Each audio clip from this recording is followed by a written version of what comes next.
Welcome back to the Ford Tech Garage. Today we're talking diagnostic tools. We have the Autel scan tool, and I'm going to be unboxing it and showing you what's inside. We're going to take a look at how it works and what I like about it and why I ordered it.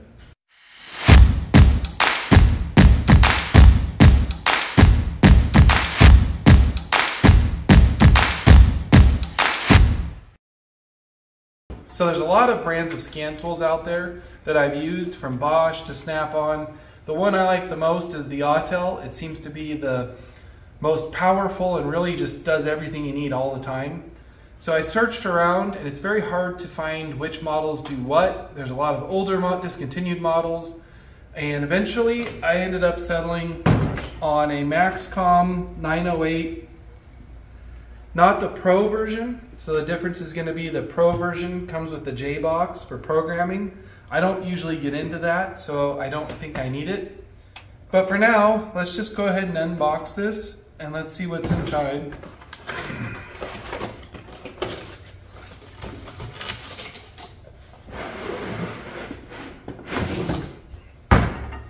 So they send this in a very nice blow molded case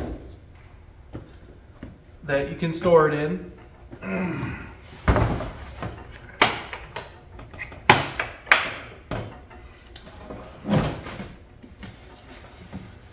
And there's our Autel system. And this is a very minimal kit. It doesn't come with all of the OBD adapters for OBD1 or the Fiat Chrysler adapter. It's just some charging adapters, USB cables, and stuff like that. So let's go ahead and look at what came in this box. All right, and now we can see a little bit more close up that we have our Autel, and this is all strapped in. I'm imagining my Autel will probably live outside of this case. There's really not much in here. Like I said, it doesn't have all the adapters. And then we have a Bluetooth connected VCM. And on this side, we have our OBD2 DLC adapter for our Bluetooth VCM. We have a 110 volt AC adapter to charge the Autel. Over here, we have a couple of USB cables, and there's for hardwired network, and then the USB cable to connect the VCM for updates, because you cannot do those over Bluetooth.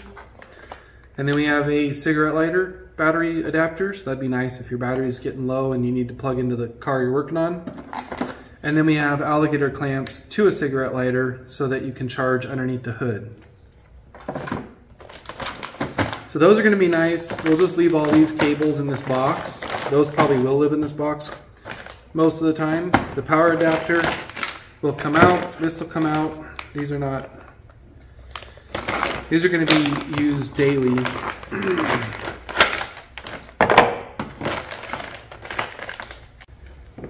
So we have the Autel 908 out of the box, and I've got my Bluetooth VCM connected with the 16-pin cable, and this is how this configuration is going to live for the most part.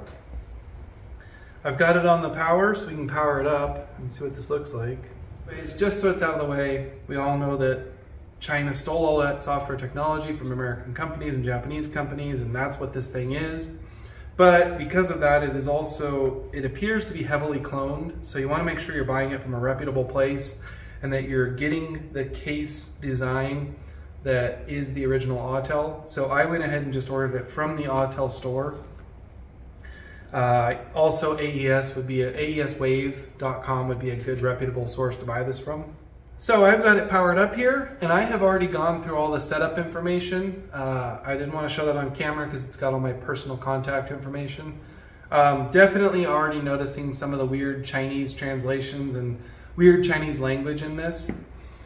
So there's a lot of features in here. You've got your basic scan tool settings. You've got your VCI manager. This is where it's going to actually connect to your VCI, and this isn't plugged into a vehicle right now, so it won't power up. The first time I connected it, it immediately needed a firmware update, which only took a minute, but it does need to be on Wi-Fi to do that. So we can get out of that. And then it's got the software updater, and we've got, I don't know what a lot of this other stuff does. The battery test, you need a separate battery tester for this. That's one thing that's cool about the Autel, is that you can get separate, you can get a scope adapter, you can get a battery test adapter, so there's a lot of other things that can be plugged into this. So we'll take a look at a few different vehicles that I'm going to test this on, and I'll show you what that looks like as we walk through some of the features those vehicles can do. So across the top we've got a hard power button, we've got a USB, I believe that's a USB Bravo connector, and it did come with an adapter cable. Not really sure what they're intending to plug in there. We have a couple of other USB ports. These are going to be for your JBox programming and for your scope. We've got an HDMI out, so we can connect this screen to a larger television to be able to look at. Headphone adapter, and then around the front it actually has a camera also, so I'm not really sure how they're utilizing that in, but I'd like to find out what feature they have for that. And then we have our stand. This stand is really nice to be able to prop it up on a passenger seat, or even just hook it around the steering wheel while you're doing some basic, sitting in the vehicle doing some basic engine diagnostics. And then it looks like we have a battery compartment here. And it's got the ruggedized case, which is nice, and then our charging cable goes right in there. This is the Bluetooth VCM, and all it has is the 16-pin connector that goes in for the OBD2, and then it's got the indicators for it is seeing power, connected to a vehicle, if there's an error, Bluetooth is on, or if there's a USB connection. And this uses the USB-B connection for programming and VCM firmware updates. So we're going to plug the VCM into this Subaru, and you can see the boot sequence on the Bluetooth VCI. It has power.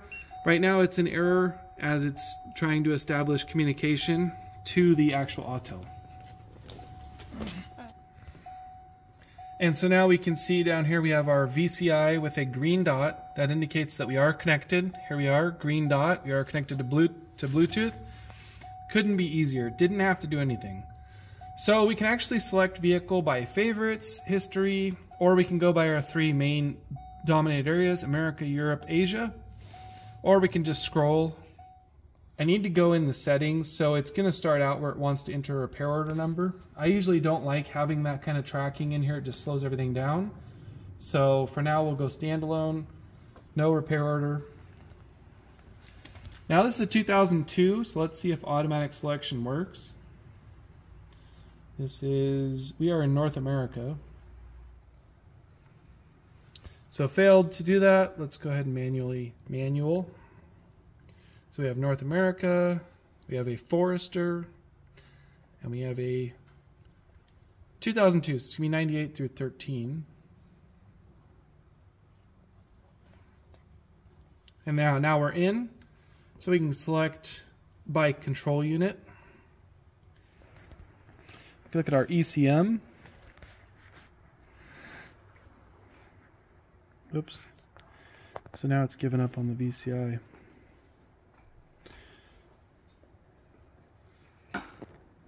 So we lost our VCI connection.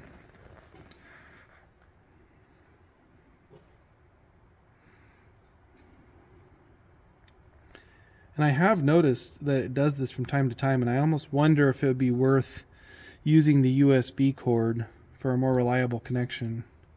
Let's try power cycling the VCI. Now that I've been using the Autel for quite a while, I've noticed it definitely has issues with Subarus, and this is pretty typical that you can only get into scan codes on one module and then you have to reset it, or you can only look at live data for a few minutes and then you have to reset it. So it does seem to be just particular to early model Subarus and maybe a few other models I've had issues with, like a Jeep. Jeeps, I had some issues with this kind of thing.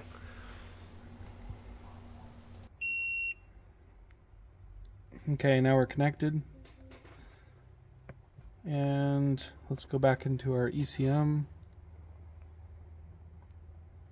So we can point out here that while you're working on the vehicle, you have a monitor for internet connection, which I'm not connected right now because I'm away from the house.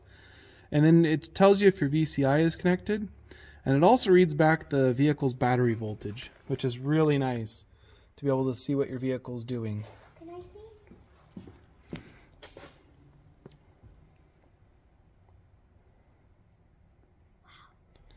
Okay, and so there we are. It is reading DTCs out of the ECM. So we've been able to connect to the Subaru very easily, very quickly. The thing I like about this interface is everything is just forward clicking.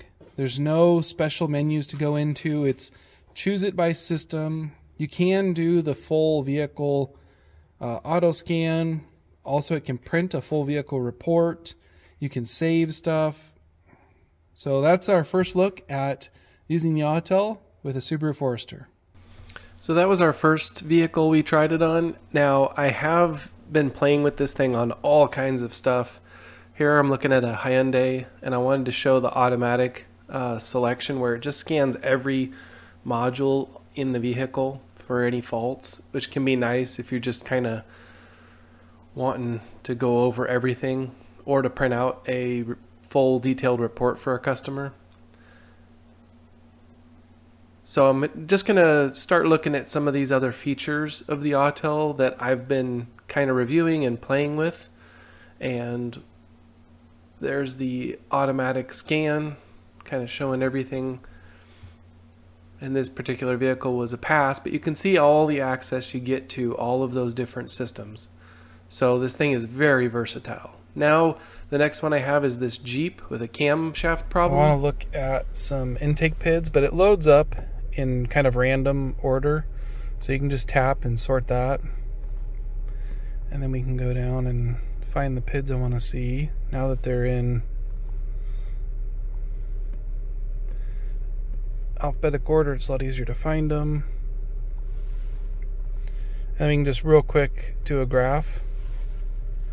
This is real nice, especially for oxygen sensors. You can see them kind of moving all around. But you can also just graph each individual one. And you can change the units and a couple other things in here. But very straightforward, very easy to use. Beer? Now let's connect to a Ford Super Duty, and we can see that it identified the vehicle very easily. But in this little clip, I want to show some more of the active command and programming things you can do. So here are the programmable parameters, and that's Ford's language. And I've noticed that the Autel really uses the manufacturer's language and warnings on all this stuff. And then I wanted to, well, we'll look at a couple other things here. So this is kind of what programming can be done with the Autel.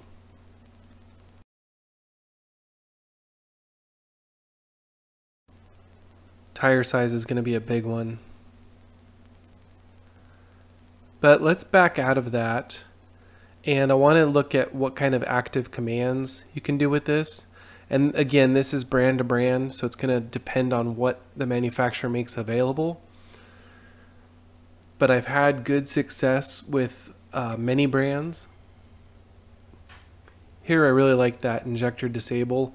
That's going to allow you to see which injector's contributing. There's a couple other things in there you can mess with that would really ease diagnostics.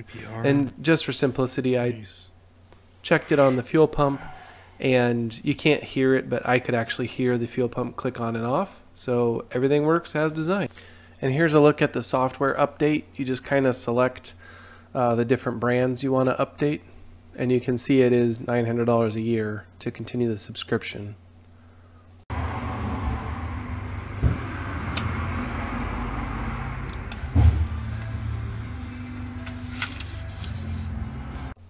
I mentioned earlier that I have a Bosch Ford branded VCM J-Box for programming, and one thing I want to clear up about the Autel is you do not program with it. You can do some of the programmable features like tire size and stuff, but you cannot program modules. All that's still going to be done with manufacturer branding software and a JBox on a laptop. So depending on your needs, it may not be worth it to buy the Pro model with the JBox, as that JBox is still requiring a laptop with manufacturer branded software to do your programming. So you can see I've gotten some pretty good use out of the Autel. I've been using it for about 2 months now, and I have to say I absolutely love it. It was absolutely worth every penny of $1,200 for what it can do. It is absolutely as powerful as any Snap-on scan tool. Obviously it does not have a built-in lab scope function, so that's kind of what you're getting with the Snap-on, but I still feel like the Snap-on is clunkier. I have used the Autel lab scope function, and it is very smooth, very easy to use, very intuitive and user-friendly. Myself, I'm still considering whether I want to buy the lab scope add-on for the Autel. In a way, I kind of like it because of the touchscreen, the simplicity. In another way, I have always wanted a picoscope for my laptop, but dragging a laptop over to the car can be a little more, there's a lot more going on. You don't have the ruggedized frame sitting on an engine or anything like that. So I'm still up in the air about that. I may just get the Autel lab scope add-on. I've learned a lot about the Autel, what it can and cannot do. One thing I have clarified is that you do not program modules with this. You can adjust settings like tire size and those kinds of configurable options, but you're not going to be able to program a new PCM in a GM with this. So if you are ordering the Autel version with a JBox, that JBox is kind of like ordering any other JBox. You're going to be using it with a laptop with manufacturer scan tool. So set a realistic expectation of what this can do. If this video has helped you make a decision on whether or not to order an Autel, I'd really appreciate it if you give this video a like. Even better, give me a subscribe and follow along with some of the projects we're doing out in the garage. There's always something fun happening here.